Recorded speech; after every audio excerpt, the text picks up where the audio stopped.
अभी अब जो हम चैप्टर शुरू करेंगे, इस चैप्टर का नाम क्या है? इस चैप्टर का नाम है संस्कृत साहित्य लेखिका। क्या नाम है? संस्कृत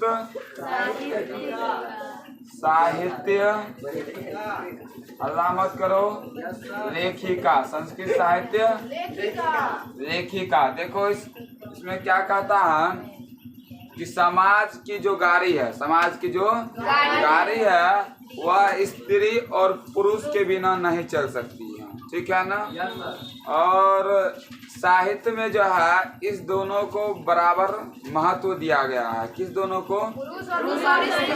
स्त्री और पुरुष को साहित्य में समान महत्व दिया गया है। ऑब्जेक्टिव अगर आएगा कि कहाँ पे स्त्री और पुरुष को समान महत्व दिया गया है, तो साहित्य में लिखा गया है कि दोनों को समान महत्व देना चाहिए।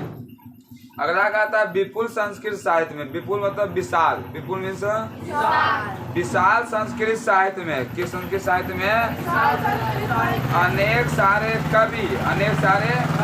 कवि मिलके शास्त्र की रचना की थी। अनेक सारे कवि मिलके किसका रचना किया था? शास्त्र की रचना किया था। वैदिक काल के आरंभ में। किस काल के आरंभ में? अच्छा सुनो, यहाँ ऑब्जेक्टिव ही सिर्फ है, ठीक है ना? वैदिक काल के आरंभ में शास्त्र का जो सुरक्षा था करने का, वह पुरुष और स्त्री दोनों ने मिलकर किया। दोनों ने मिलकर किया।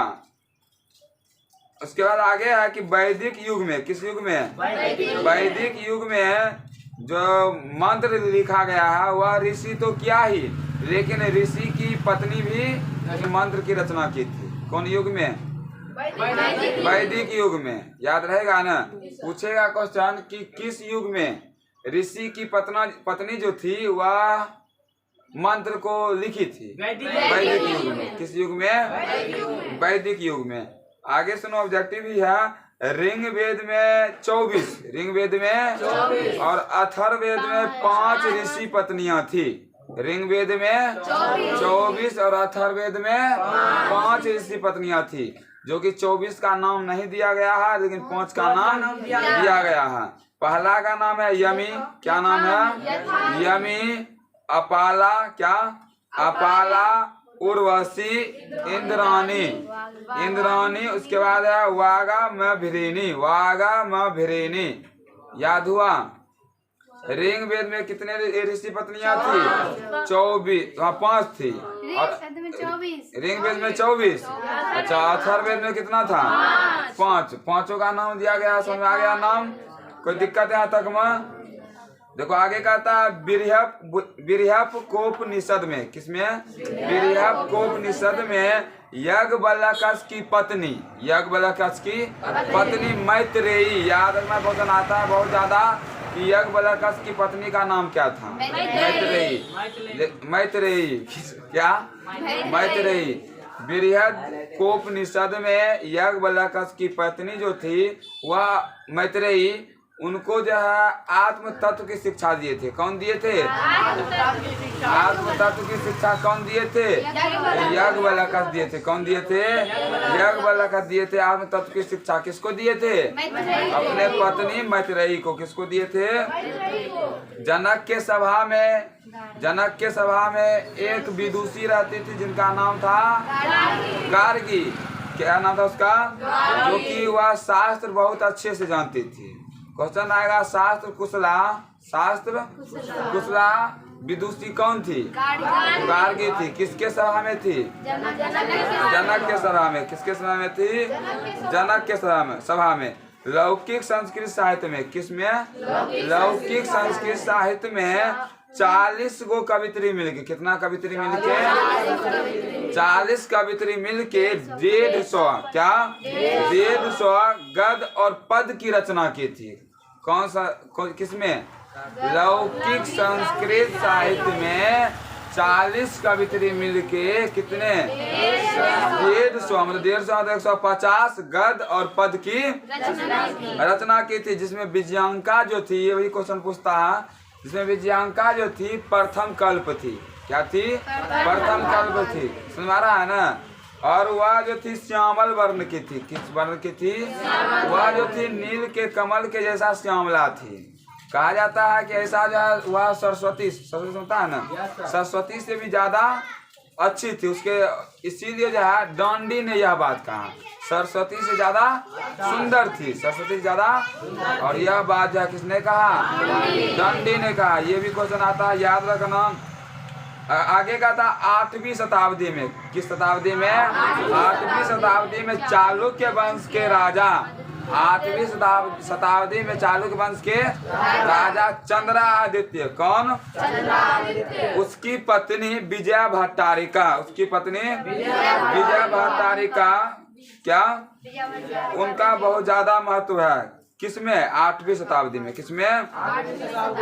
8वीं शताब्दी में। इसमें जो है दक्षिण भारतीय लेखिका थी, इसमें दक्षिण भारतीय लेखिका जो है बहुत प्रसिद्ध है। यह जो है उसका नाम है शीला भट्टारिका, देव कुमारिका, राम भद्राम्बा, यही सब है। ठीक है ना? तो क्वेश्चन आएगा कि दक्षिण भारतीय संस्कृत लेखिका का नाम लिखे, तो ये सारे नाम हम लोग क्या करेंगे? लिखेंगे, या ऑप्शन में देगा तो हम लोग टिक मारेंगे, याद रखना। उसके बाद कहता है विजयनगर के राजा। कौन? विजयनगर के राजा के समय में संस्कृत का जो ज्ञान था वह सही ढंग से था। वह क्या था? ज्ञान अच्छे ढंग से था। उसके बाद कहता है 14वीं शताब्दी में। किस शताब्दी में? 14वीं शताब्दी में कंपन राज्य की रानी, कंपन राज्य की रानी गंगा देवी मधुरा विजयम महाकाव्य में। किसमें? अपने स्वामी विजय भट्टारिका के आश्रम में कुछ रचना की थी। कुछ क्या की थी? नहीं समझ में आया? समझ में आया? 14वीं शताब्दी में। किस शताब्दी में? 14वीं शताब्दी में कंपन राज्य की रानी गंगा देवी मधुरा विजयम महाकाव्य में अपने स्वामी के आश्रम में कुछ क्या की थी? रचना की थी। क्या की थी? रचना की थी। 16वीं शताब्दी में। किस शताब्दी में? 16वीं शताब्दी में अच्युत राजा की रानी तिरुमलांबा।